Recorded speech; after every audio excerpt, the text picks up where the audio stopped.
playing against the first seed to pass the first round of quali and maybe qualify for main draw. Glads, this was one of the most intense matches that I've ever played. So yeah, roll the animation.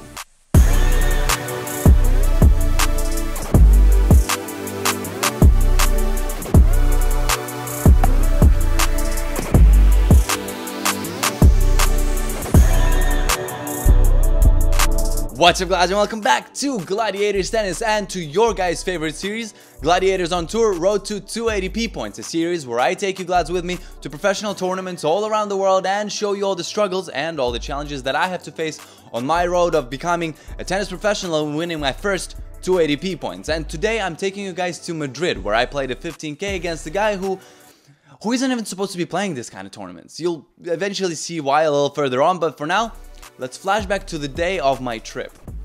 So it's 7 a.m. Decided to wake up way earlier before my train. My train is at like 3, but I want to get some work done a little bit and then also pick up my tennis rackets from the stringer. And my head just works way better in the mornings. So yeah, just making myself a quick coffee right now. So yeah, see you. So yeah, after doing a little bit of editing and then picking up my rackets from the stringer, I went back home, packed up and headed out to the train station. I was taking the train as that is by far the best way to get to Madrid from Barcelona. While I waited for the train, I had a quick salad and changed the grip on the remaining racket. It takes like 2.5 hours to get to Madrid by train and about 6 to get there by car, so the choice was kind of obvious. When I got out of the train, I was quite tired and got slightly scared when I saw the sign saying exit to Barcelona City. I'm kidding. I didn't actually get scared, but what a stupid name for a place next to a Madrid train station. I was supposed to be staying at Nico's place in Madrid for this tournament and he was supposed to pick me up from the train station. Little did I know that for me to get to the remotely close station to his actual house, I needed to take another 1-hour train from Madrid because he didn't live in the actual Madrid city.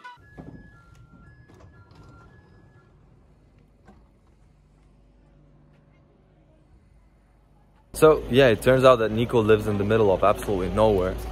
He told me, yeah, you can stay at my place in Madrid when we play the tournament. If only I knew it's like an hour away from actual Madrid. And I'm literally in the middle of nowhere and like, there's no light.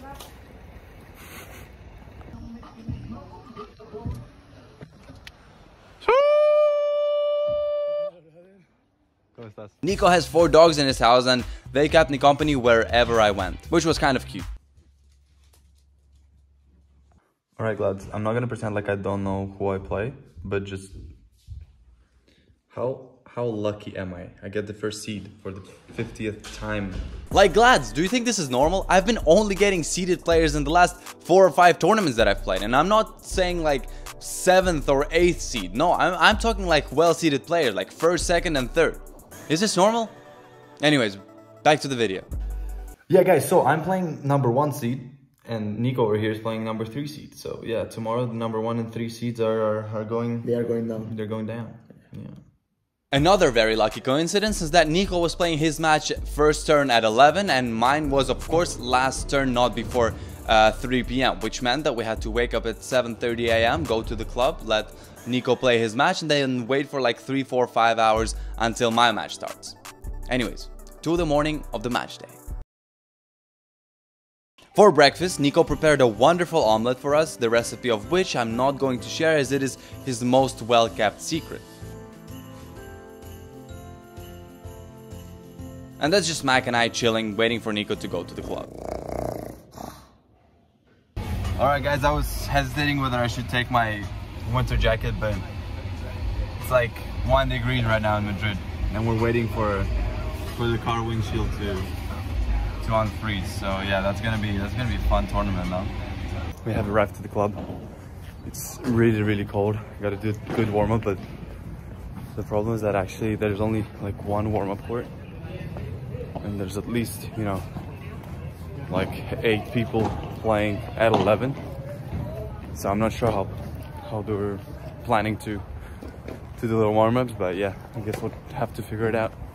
So yeah, there was only 1 warm-up / practice court and like 32 matches played on that day, which meant that the warm-up situation was a mess, to say the least. I wasn't allowed to warm up with Nico, as only those playing the turn at 11 could use the court for the warm-up, and I was playing last turn, so he had to warm up with someone else. The club itself was really nice though, good courts and pretty centrish location. There were a few indoor clay courts even, which is kind of rare for Spain, and the chilling area was really nice. The gym isn't the best and had no hard courts, so I give the club a solid 7 out of 10. Glad, so me, Justin, he's playing this tournament as well. He's from Australia, so all my Australian fellas, hit him up. I'll leave his Instagram somewhere around here on my face. So yeah, good luck on the match. Thanks, man.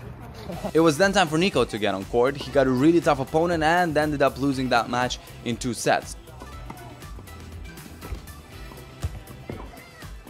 Tough luck, but then it was my turn to hit the warm-up court. We actually managed to get a few minutes in without sharing the court with anyone, which was kind of nice, but then had to scooch a bit for the rest of the warm-up. The other guys were nice though, so no stress.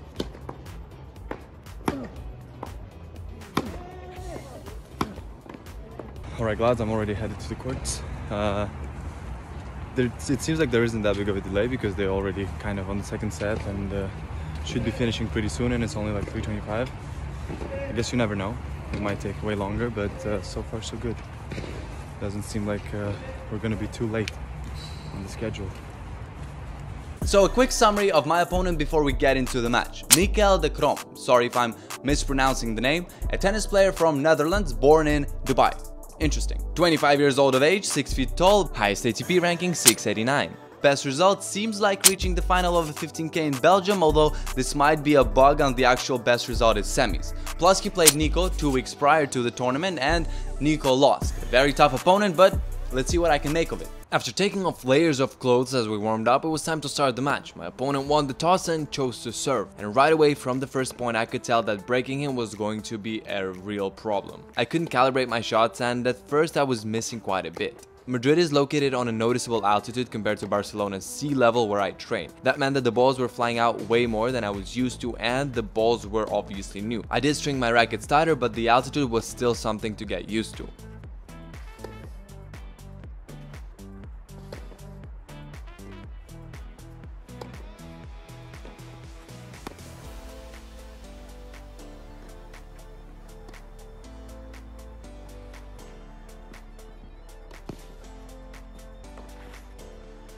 Anyways, he takes the first game on his serves with no challenge, and now it's my turn to do the same. I start off decently well, immediately getting to 30 love up and then even 40 love, but then this happens.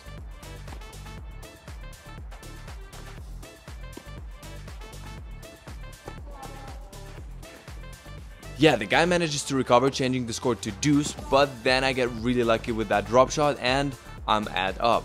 Here I just do a usual incredible backhand winner down the line and close the game on my serve.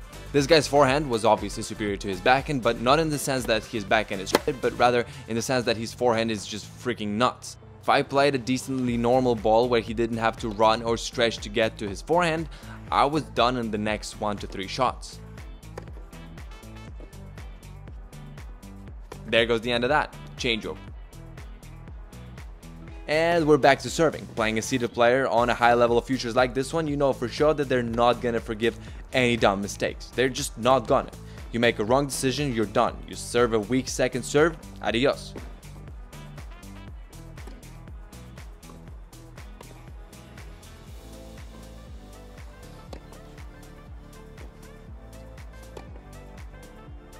And I wouldn't say that the understanding of that was putting any pressure on my game in this game, but I did several stupid tactical mistakes and ended up having to pay them off with lost points. And then eventually the whole game. The score is 1-3 down, and at this point I just say, okay, use the shots that you feel most comfortable with and play to the side that he feels less comfortable with. Pretty simple, right? So I just pushed him into the right corner of the court with my backhand, making sure that he doesn't hit a single forehand. Wasn't really managing to completely prevent him from doing so, and when he did, I was running quite a bit to get the ball, but he was definitely not too comfortable and it seemed to be working.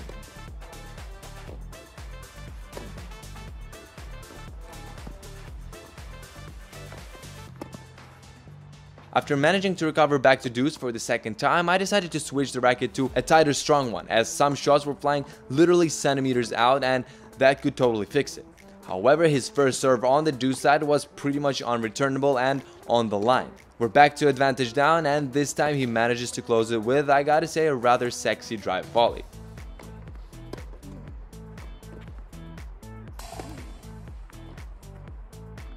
Alright, 1 for down, but we're serving, and that is good. And here I just keep doing what I was doing, and I'm taking the first point home with ease. Woohoo! Did you see that? Second serve ace, baby. Yeah, I know it didn't bounce well, but still. I don't really know what to say here. Nothing special is going on, just a super tense break point that is going to last for like 15 shots. So yeah, going to use this time to ask you to subscribe and hit the bell and like the video, but one condition, only if you're enjoying the content. And I know that that's a lot to ask in one sentence, like 3 things at a time, and most of you guys won't care to do it, but for those who will, thank you very much, and here's a heart for you, Glads. Oh yeah, that's the second breakpoint that I say, by the way.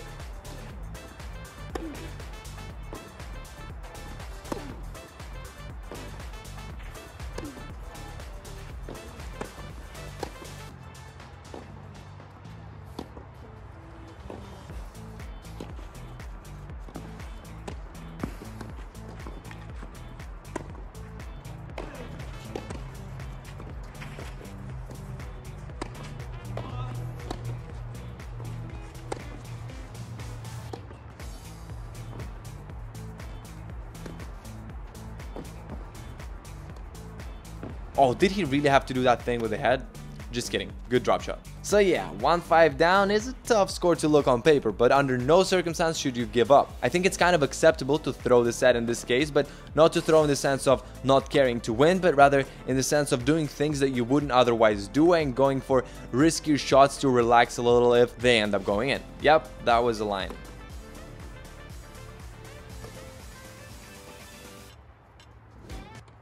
And yeah, this is how anticlimactic this first set ended. But I can promise you that the second one is way more interesting, alright? But for now, we have a little bit of time while we're still resting between the sets for me to remind you that if recently you've broken a racket and are looking for a new one, or if you're getting ready for that indoor hardcore season and are looking for a new pair of shoes, well, the link to get that is down in the description below, or anything else tennis related for that matter, together with the exclusive discount code that's gonna save you a little bit of cash, and if you didn't know, that really helps the channel. And I think we're done, so we can get into the second set. I'm first to serve in the set, and I started rather aggressively, integrating some American serve and volley style into my tactic, and it's producing some really decent results. It's 30-all, I go to the net with a good second serve. The serve turns out to be enough. 40-30, is this the one? Starting the set with a solid game in your favor is always nice. Will I manage to close it? Simple backhand to backhand cross-court rally so far, nothing special, feeling quite comfy, but he does a drop shot. I sprint to get it, but he misses. The first game is in the pocket, baby. I got super pumped after this point and was ready to destroy the game on his serve, but it seemed like he was quite pumped as well, judging by this point.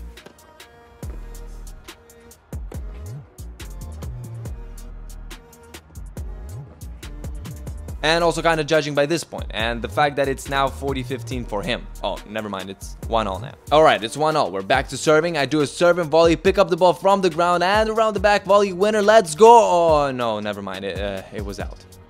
Alright, it's time to recover that last point. Horrible second serve to the body. We started pretty slow cross-court rally. I used the opportunity with this speed to switch. The guy manages to reach, but puts it slightly out. Things escalate quite quickly. I once again do a serve and volley, not hurting him much with the actual volley, and yep, we're breakdown once again. I must say that this game kind of flew by unnoticed.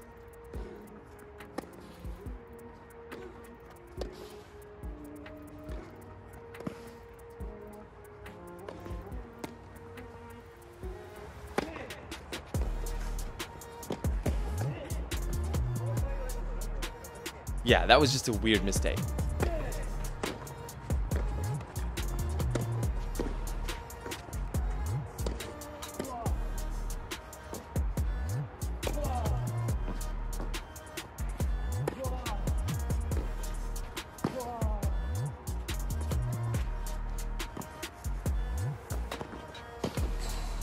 Alright guys, it's 1-4 down and it's once again time for Grisha's deep analysis of the game of tennis. So, it is considered to be super hard to recover from a score like this 4-1 here for example, and people like Djokovic and Nadal are known for being so mentally strong that they manage to pull out sets from 5-love down and matches from 2 sets down, and that is just something out of this world. Well, not really. I mean, I can speak about the 5-setters because I've never played them, but when it comes to recovering from like a 5-love for example, it's really not that uncommon. And the explanation to that is very simple. When you're losing with a super destructive score, there are 3 outcomes in this situation. Number 1 is you throw the match because you're sad, super tense, and way too focused on winning the match and just want to go home and cry because it's not happening. That's the worst case scenario, by the way. The second one is you get completely relaxed and throw the match because you just don't care anymore, and that allows for some decent play and unexpected winners that are not gonna last for longer than 2 to 3 games, which means you won't see the 0 on the scoreboard, but that doesn't really change the overall outcome. That's the second best.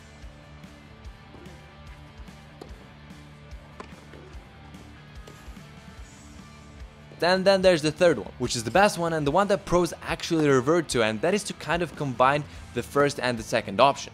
They get slightly relaxed to allow themselves to try new tactics and new things because the previous ones were obviously not really doing the job, but they don't lose focus and they don't stop craving that victory, and that allows them to find new solutions but still maintain that boost for the rest of the match. And the key thing that they never forget about is that the person on the other side has emotions as well, and if they start getting pushed back and encountering challenges, seeing that their opponent is not surrendering under any circumstances, chances are their level is gonna dip and winning points will become way easier. Whereas the amateur players in this situation think, oh my god, I couldn't win a single game up until now, so coming back is absolutely impossible. No, that's not the mindset. First, try to get your shit together, stop crying like a little baby and feeling bad for yourself, and see how the opponent reacts.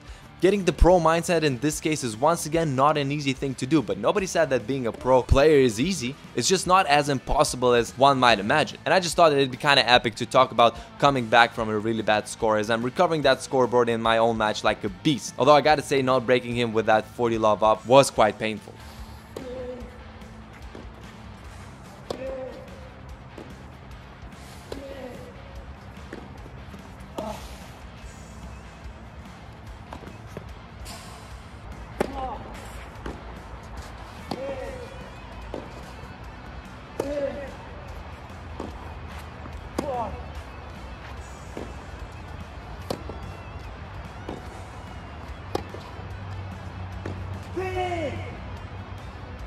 Glad's the score is 5-4 and the situation is heating up. I can see that he's getting nervous from his body language and from the certain mistakes that he's making. But then I'm stupid as well for doing this ridiculous drop shot, and then this first serve, and I'm 40-love down in no time. I didn't even understand how that happened.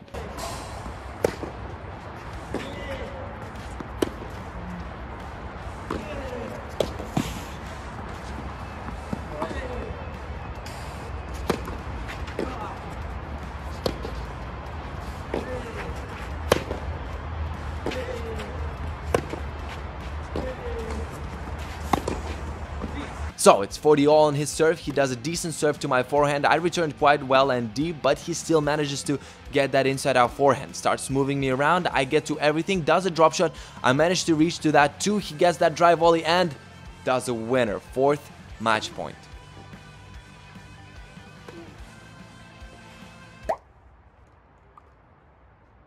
Alright, Glads, there you go. What can I say? I mean, the guy's good. He played really well. I did a pretty decent job closer to the end of the second set, but yeah, that love 40 on his serve that I didn't manage to close. Ah! Nico, a few words. We went down. Both. Yeah. It was supposed to, the other way. Yeah. It was supposed to, Yeah. And there you have it, Glads. And honestly, although I lost that match, I really wasn't that sad right after because I actually learned quite a few things from it, and it was a proper, really good experience that is really going to help me further on in the upcoming matches. I really hope that you still enjoyed the video, and there's actually a lot of really cool content coming up this holiday season, so definitely stay tuned for that. Thanks a lot for watching, and I will see you in the next one. Bye bye.